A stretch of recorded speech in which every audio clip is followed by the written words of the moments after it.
It's been hard for Britons to think about the extent to which slavery has shaped our history.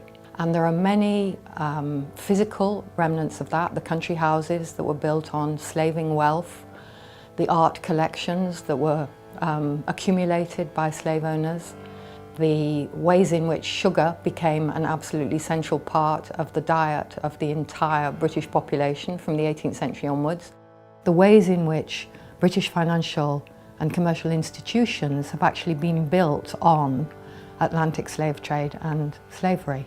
Africans were enslaved in the United States between 1619 and 1865. Approximately 12 million Africans were stolen from their homes and packed on ships, which could hold up to 600, like sardines. Just over 300,000 arrived in America. Congress outlawed the African slave trade in 1808, but the domestic slave trade continued in the U.S. Maintaining the institution of slavery was the root cause of the Civil War. Nearly 179,000 black men fought for the Union in the Civil War. The 13th Amendment formally abolished slavery in the United States on December 6, 1865. While slavery in America was ended by the U.S. Civil War, racial discrimination was legally retained in the Jim Crow laws. These laws, which were prevalent in southern states, separated black and white Americans in all social spheres. Black people were required to use different and often inferior bathrooms, schools, and other public facilities. Alexander highlighted that the Jim Crow laws were overturned in the mid-20th century, largely thanks to the Civil Rights Movement. However, Alexander argued that despite this, new trends in law enforcement mean that discrimination has continued in other forms. For Alexander, the war on drugs is the main culprit. Police disproportionately search young black men and are more likely to imprison them for nonviolent drug offenses. Upon being released, black Americans find themselves stripped of key rights, for example, the right to vote. Further, they are often denied employment due to background checks. Alexander believed that this process deprives black Americans of their rights as effectively as the Jim Crow laws. However, this discrimination is harder to see, as it is due to unspoken prejudices instead of overtly racist laws. The 13th Amendment to the Constitution makes it unconstitutional for someone to be held as a slave. There are exceptions, including criminals. The loophole was immediately exploited. What you got after that was a rapid transition to a mythology of black criminality. Beasts that needed to be controlled. You better believe it. I'm only human. The states were required to keep these prisons filled, even if nobody was committing a crime. It's so difficult to talk about mass incarceration because it has become heavily monetized. I'm only human. We now have more African Americans under criminal supervision than all the slaves back in the 1850s. I'm only human. We are the products of the history that our ancestors chose.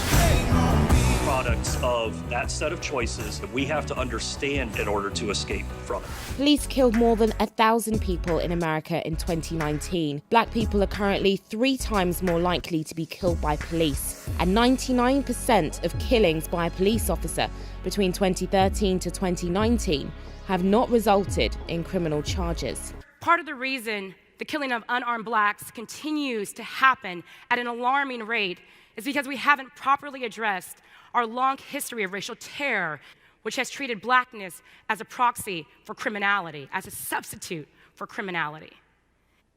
The problem is that the presumption of dangerousness is tightly bound to race. For so many, for police officers to justify the use of deadly force, they have to reasonably believe that their lives are in danger. In all of the high-profile killings of blacks over the past year, officers attest to feeling under threat. But what does this mean in the context of unarmed citizens? It means that black skin triggers a heightened sense of threat, a life-threatening sense of threat, that then influences the officer's decision to use deadly force. This is Brixton, 1981. Tensions erupt between the black community and police. Many here felt over-policed and underprotected. A lot of young black people believe that officers treated them unfairly because of their race. In the 90s, the murder of Stephen Lawrence in South London brought racial conflict to the surface again. The investigation into his death was flawed. In 1999, the Macpherson report looked into how police handled the case. They found the Metropolitan Police guilty of what it called institutional racism and recommended big changes. In 2011, anger erupted on the streets of the capital after Mark Duggan was shot and killed while police tried to arrest him. The government's own figures show black people are 10 times more likely to be stopped and searched, but campaigners believe the number could be higher. And black people are also more than twice as likely to die in police custody in England and Wales. Black Lives Matter bubble didn't actually start with police brutality. It began after the death of Trayvon Martin at the hands of an armed vigilante. It is the story that no one can stop talking about, the shooting of Trayvon Martin. On a February evening in 2012 in Sanford, Florida, Neighborhood Watch volunteer George Zimmerman called the police to report a suspicious person and started following 17-year-old Trayvon Martin. Moments later, neighbors reported hearing gunfire. Zimmerman accepted he shot Martin, claiming self-defense. He wasn't immediately charged. In fact, it took 44 days for him to be arrested, only after national media attention, a petition signed by more than 1 million people, and a public response from the then president. You know, if I had a son, he'd look like Trayvon. We're going to get to the bottom of exactly what happened. A year later, Zimmerman was found not guilty of all charges by a jury of 6 women, 5 of them white. The acquittal caused outrage and sparked the birth of a new kind of civil rights movement. After Zimmerman's acquittal, activist Alicia Garza posted on Facebook, "Black people, I love you. I love us. Our lives matter. Black lives matter." Garza's friend Patrice Cullors shared the final 3 words as a hashtag. On the 7th of March 2013, Black Lives Matter was first seen on Twitter. Writer and immigrant rights activist Opal Tometi offered to build social media platforms for it, where activists could connect with one another. Black Lives Matter is our call to action. It is a tool to reimagine a world where Black people are free to exist, free to live. It is a tool for our allies to show up differently for us. The Black Lives Matter movement took root and gained momentum as black people continued to die at the hands of white police. It was a cycle of killings, protests, and no criminal charges. No federal charges, no state criminal charges. African Americans bear the brunt of the economic downturn brought on by the coronavirus. In Minneapolis, Minnesota, 46-year-old George Floyd was victim to these conditions. He'd lost his restaurant job and tested positive for COVID-19. Suspecting Floyd of using a forged $20 bill, police officer Derek Chauvin held his knee on his neck for several minutes.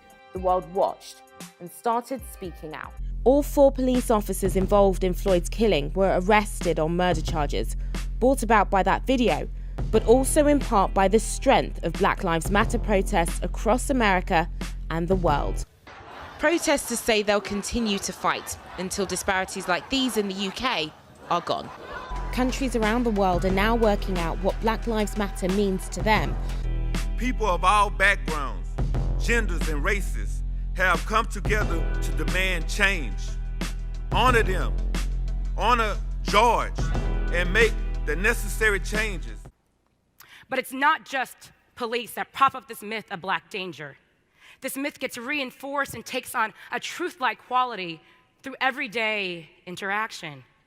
When a black man passes and a woman clutches her purse. In talking about the current racial crisis, we tend to focus all of our attention on police and overlook our own complicity in creating an environment in which black lives are not treated as equal. It's all of us who in big ways through our actions and in small ways by our silences support this lie, because that's what it is, right? It's a lie, that somehow black folk are just more dangerous than the rest of us. Today, people are taking to streets and are demanding to be seen, not as dangerous, but as people whose lives have value and deserve protection. Some of these groups are associated directly and some indirectly with the Black Lives Matter movement. Without the efforts of these groups, so many of these killings of unarmed blacks would have been swept under the rug, and we would have lost attention long ago. The stories of police brutality and killings of unarmed blacks is not a story about black people. It's a story about all of us.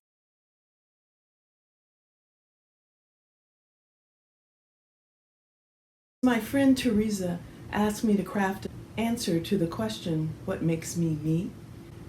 I was born in 1954 in Detroit, Michigan, and my birth certificate called me a colored girl.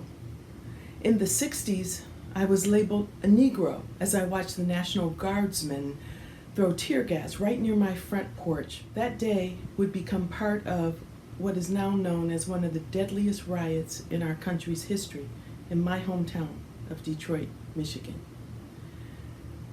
In the 70s and 80s, I was labeled a black woman as I traversed the world in the field of technology. I found myself in a situation where I had to acquire a visa as an honorary white person. Yes, I had a visa as an honorary white person in order to eat, sleep, and work in Johannesburg, South Africa. I think about the fact that in the 90s and 2000s, I was labeled then an African American, along with my husband, my son, and my daughter. We were all expert by that time at being very chameleon-like. But think about companies when they rebrand and change their name over and over. Some survive, some don't. That's just like us. Some of us have survived and some haven't. You may ask, why is this so difficult? Well, consider this. What if you lived one life in private and with your black friends and another totally different persona in public where your identity is being changed by others all the time? Only 0.1% of the bright, capable people I grew up with received a college degree.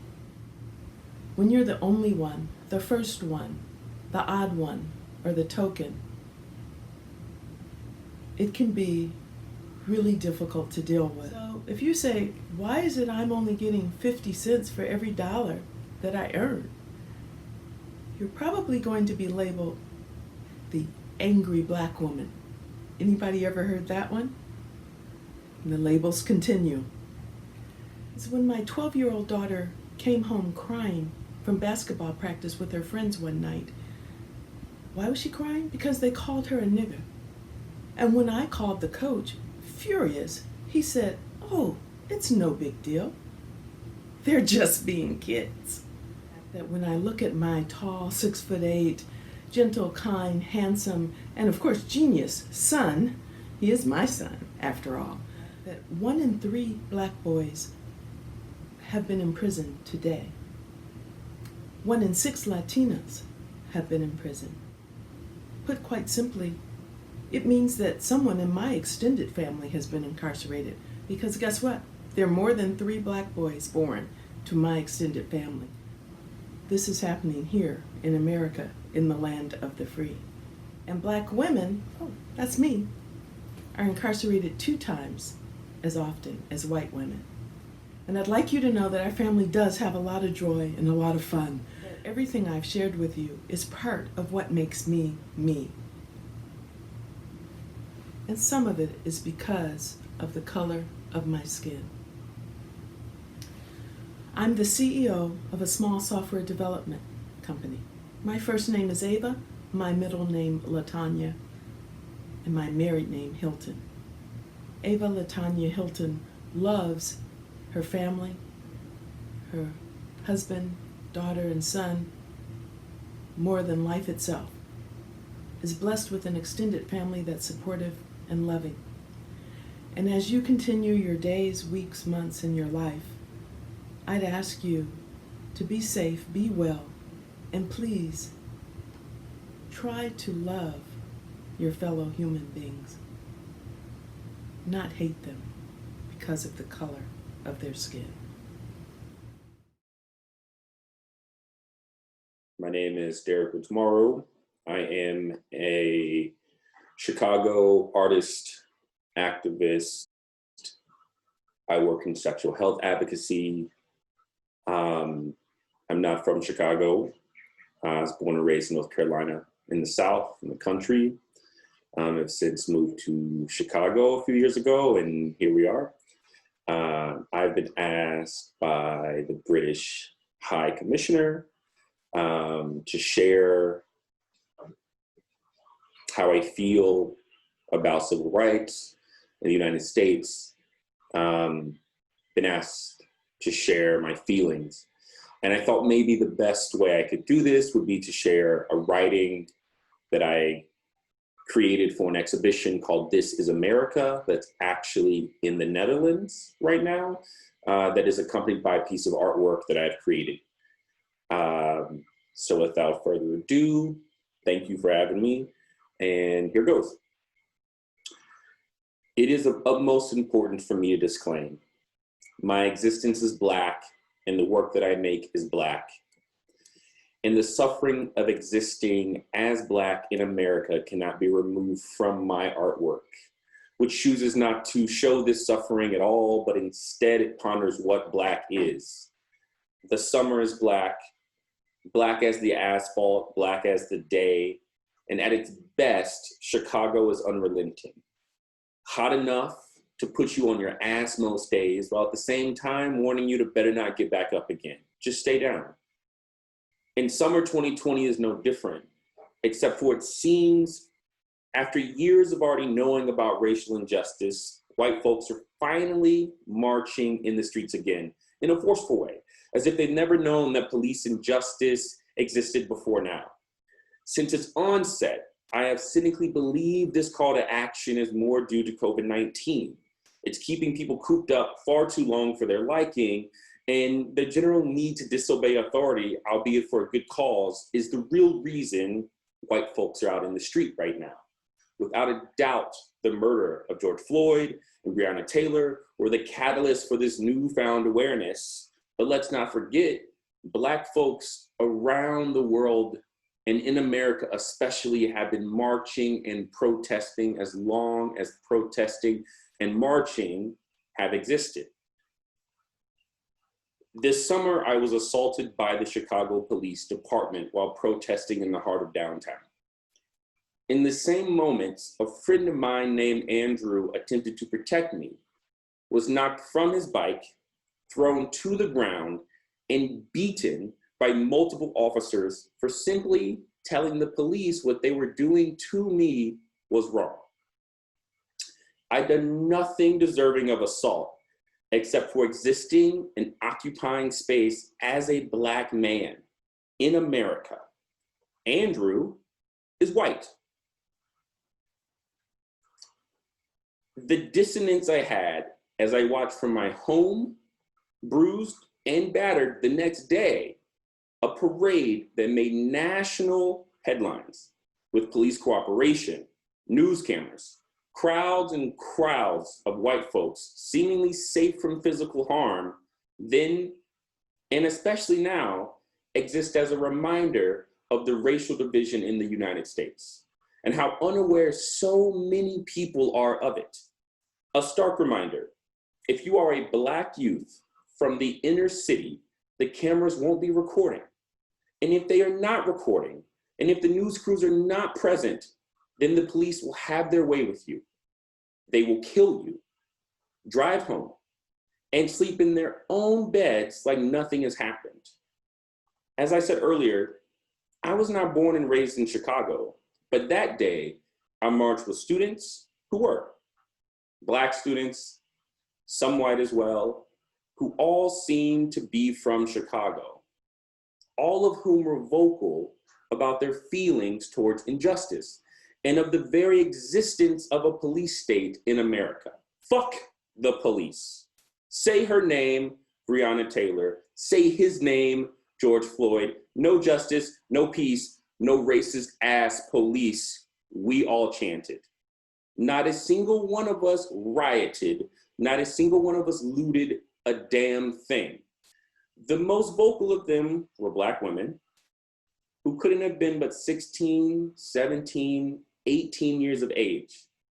I had yelled at an officer pushing a woman to the ground, "Stop pushing her.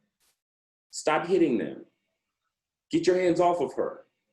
As he began assaulting these women. No cameras in sight, no national attention to this. Beaten for existing, bruises for being alive, for breathing downtown. A week later, my own bruises hadn't subsided. And folks asked me to take photos and use it in my artwork, which I declined. I am no stranger to calling out the nuances of how white supremacy disenfranchises Black artists. How every experience we must have must be substantiated with life's Black experience unless the merit of my craft. We are under constant surveillance, which maybe for the first time in my life was helpful during my assault. If it wasn't for a woman recording from her rooftop, only those present would have seen what happened to Andrew and I, and we wouldn't have had proof of how irresponsibly violent Chicago PD treats protesters. In America, police are not here to protect us. In America, Black folks are murdered in cold blood, in warm blood, in hot summer days by institutionalized systems that deny us shade, murdered in prison by institutionalized systems that put us there for 420, for marijuana, for green, and even lesser offenses than that.